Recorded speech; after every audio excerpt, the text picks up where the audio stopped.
কবি শুভ দাশগুপ্তের কবিতা আমি সুভাষ। তোমার পাথরে দিয়েছি মালা, এত ফুল এত মালা, তুমিই ঢাকা পড়ে গেছো। তুমি পাথর না হলে রাগ করতে।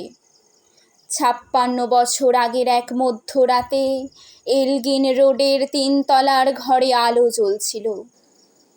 চাদর গায়ের এক ছায়ামূর্তি পায়চারি করছিল অবিরাম। বাইরের রাস্তায় ইংরেজ পুলিশের চর সতর্ক সজাগ চোখে দেখছিল। তার সব সতর্কতাকে বুদ্ধ বানিয়ে তুমি তখন অন্ধকার চিরে ছুটে চলেছ আলোর পথে। দেশের মানুষ কাক পক্ষী কেউ টের পায়নি। তুমি চলে যাবার পর 56টা শীত গ্রীষ্ম বর্ষা উধাও। তুমিও সেই থেকে প্রত্যেক জানুয়ারিতে পৃথিবীর এপাড়া ওপাড়া সব মাটিতে তোমার অনশ্বর পায়ের ছাপ। সব রাইফেলে তোমার বুকের বারুদ, সব কুচকাওয়াজে তোমার সেনার ছন্দ। পরশ পাথরের মতো স্বাধীনতাকে খুঁজেছে তোমার অন্তরে লুকিয়ে থাকা খ্যাপা। তোমার গন্তব্য ছিল স্বাধীনতা, তোমার পথ ছিল স্বাধীনতা, তোমার স্বপ্ন ছিল স্বাধীনতা, তোমার প্রেম ছিল স্বাধীনতা। তুমি রক্ত চেয়েছিলে স্বাধীনতার জন্য, তুমি তাই পাথর।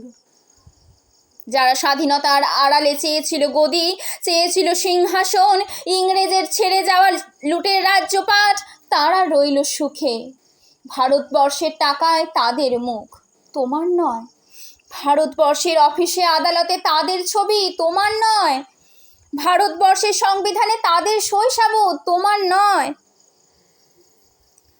ইংরেজ গরিব মানুষকে পায়ের নিচে রাখতো, আমরা বড়লোকদের মাথায় করে রেখেছি।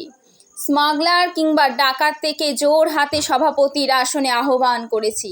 ইংরেজ এদেশের ধন সম্পত্তি লুট করত, আমরা দেশটাকে বেচে দিচ্ছি। ইংরেজ দিয়েছে চাবুক লাঠি গুলি, আমরা দিয়েছি মাস্তান মাফিয়া নেতার বুলি।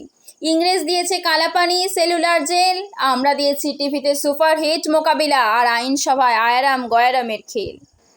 56 বছর আগের এক মধ্যরাতে পরাধীন এই দেশ ছেড়ে তুমি চলে গিয়েছিলে স্বাধীন এক স্বদেশে ফিরে আসার স্বপ্ন নিয়ে।